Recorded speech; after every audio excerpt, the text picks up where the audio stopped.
President Karzai had given an interview to CNN at that time, or just recently, in which he defended his friendship with Iran, say it's our neighbor, and we have a lot in common, and we have convergence of interest. And then President Bush was asked during the same visit by a reporter that Hamid Karzai has said this, and President Bush said his usual words. I don't remember what it was, but he was very critical of Iran, which was natural. That's how the Iran-American relationship goes. And President Karzai was trying to distance himself from the Iranian-American tension. So throughout the meeting, the visit, there was a question that President Karzai praised President Bush for contributing, or rather funding, the Kabul-Kandahar road. And he told him that people of Afghanistan pray for you and praise you because 2 days distance is now done in 4 or 5 hours. And President Bush said, I'm glad to see that, but what else can I do? And President Karzai says, electricity, power, we need power. And from what source? He said, dams, we have water, we can build hydro dams. And President Bush said, but how much would that cost? Initially, President Bush said that, no, my brother, for major projects such as dams and railway and motorways, you have to borrow money from World Bank and other sources, and my team, my people would help you on that. And President Karzai said, no, my brother, my people I'm a very traditional person. I don't like to be in debt, and I don't like to take loan.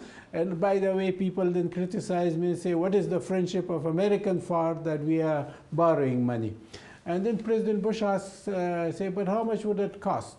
And somebody from the audience, from his team, from Bush team, shouted that $5 billion. And Bush said, well, that's peanut for Americans. And when he said that, President Karzai said that, so that means you agree? And President Bush said, yes. And Karzai said, so can I announce it when I go back? And Bush said, yes. So when we came to Kabul, President Karzai announced it. But in the next day, I had a visit by the then US ambassador, who told me that, yes, President Bush has promised, but there is conditions attached to that. If Ismail Khan continue to be the Minister of Power, we will not fund that. And why? And he said he's very close to Iranians, and he gave contracts to Iranians. And we cannot allow that American money is used by Iranian contractors. So President Karzai asked me to speak as his chief of staff to Ismail Khan, and I did, and he refused to step down. And I actually offered him another ministry. He did not accept that, the Ministry of Public Work. So when I came back, the US ambassador called me and said, I want to see you urgently. So he came. And he said, what did you offer to Ismail Khan instead? I said, Ministry of Public Work. He said, no, we cannot accept that either, because we are funding that ministry also. And he's giving contracts with the same reasons to Iranian contractors, so we cannot accept him. Now, then I suggested to President Karzai that maybe you can appoint Ismail Khan as Minister of Interior. And he did not agree. So anyway, he kept him in the Ministry of Power, and we lost the $5 billion.